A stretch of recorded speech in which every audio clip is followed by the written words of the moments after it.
মানুষে ঘুমা তুহান হলে আমি করতে দুই না গাছের তলে গাছ তলে আমি কইতারি না দুঃখের জ্বালা মানে কেউই দেখে না।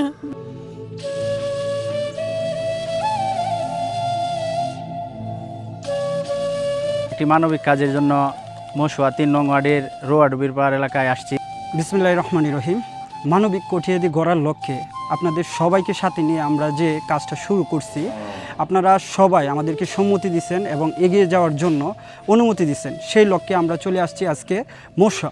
তো মশুয়া ইউনিয়নে আমরা চলে আসছি এই হতদরিদ্র মায়ের যে ঘরটা আপনারা দেখতেছেন, এই ঘরটার এই অবস্থাটা দেখেই আমরা বুঝতেছি যে উনি অনেক কষ্টে জীবনযাপন করতেছে। ওনার স্বামী মারা গেছে আজ থেকে 20 বছর আগে। ওনার একটা ছেলে ছিল, যে ছেলেটা ছোটোবেলায় মারা গেছে। এখন আমরা যেহেতু একটা মানবিক কঠিয়াদি গড়তে যাচ্ছি, তো সেই লক্ষ্যেই তো আমরা মশুয়া আসছি। তো আমাদের তো এরকম কোনো চেনা জানা নাই, এই দুই ভাইদেরকে সাথে নিয়ে আসছি। আপনাদের সবার সহযোগিতা পেলে, দেশ এবং প্রবাসীদের সকলের সহযোগিতা পেলে আমরা এই ঘরটা করে দিব। আমরা 2-3 দিন আগেও একটা চান্দপুর ইউনিয়নে ঘর করে দিছি আলহামদুলিল্লাহ, একজন অসহায় মাকে। তো এই অসহায় মা, এই মায়ের যে অবস্থাটা দেখতেছেন ঘরের, তো ওনাকে আমরা একটা ঘর করে দেওয়ার জন্য আসছি।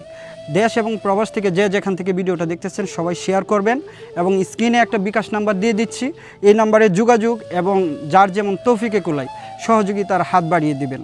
এটা একটা সাদগাজারিয়া কাজ, যার যেমন তৌফিকে কুলাই একটু সহযোগিতা করে। যা আছে সব করতে আছে, কাবার লতা কিচ্ছু নাই। আমি রাইতে একটা ঘুমাই তারি না, একারে তাই মানুষে ঘুমা তুহান হলে আমি করতে দুই না গাছের তলে গাছ তলে আমি কইতারি না দুঃখের জ্বালা মানে কেউই দেখে না। বিয়ে গালি বাড়ি বেশ চলতাম, বাড়ি বেশ চলতাম, আমি কইতে পারি না, আমার কলজাটা ফাটতে। আচ্ছা যাই হোক, এই মার তো আসলে কান্না করতেছে, কান্না ছুটে কথাও তো এইভাবে আসতেছে না। তো আমরা আসলে চাই এখান থেকে যিনি উদ্যোগ নিয়েছে, একটা ভালো কাজের উদ্যোগ নেওয়ার সাথে সাথে যদি আমরা কাজটা করতে পারি, তাহলে উনি আরও ভালো ভালো কাজ করার জন্য উদ্যোগ নেবে। তো আপনারা আমাদের যে উদ্যোগ নিয়েছি আমরা সবাই সহযোগিতা করেন। আপনাদের এই সহযোগিতাই আমাদের এই উদ্যোগগুলি এগিয়ে নিয়ে যাবে এবং অসহায় মানুষের ভালো হবে। তো ভাইদের কাছ থেকে আমরা একটু কথা শুনবো। ওনারা এই এলাকারই, ওনাদেরকে সাথে নিয়ে আমরা কাজটা করতে চাই এবং করব ইনশাআল্লাহ। আমরা একটি মানবিক কাজে সহযোগিতা করতে এসেছি।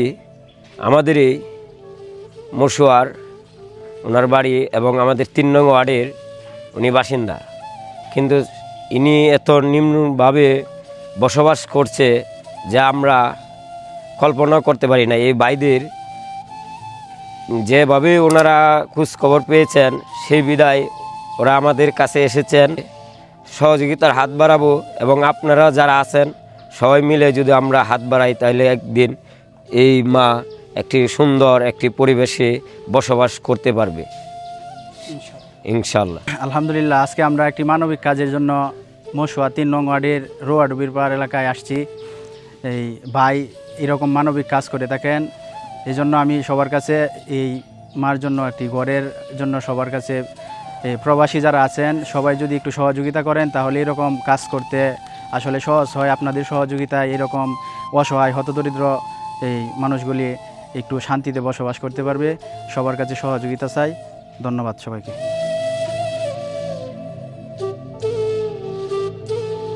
চিন্তা করার দরকার নাই এখন ইনশাল্লাহ, যেহেতু এই যে ভাইরাও তো কিন্তু জানতো না, মানুষদেরকে জানাইতে হয়, জানাইলে একটা কিছুর ব্যবস্থা নেই। এই এলাকার মানুষ অনেক সুনামধন্য মানুষ আছে, হয়তো বা তারা জানে না। তো আমরা যেহেতু জানছি আমরা সবাইই জানাইম ইনশাল্লাহ, আপনি টেনশন করবেন না, আল্লাহ যদি চাই দোয়া করবেন।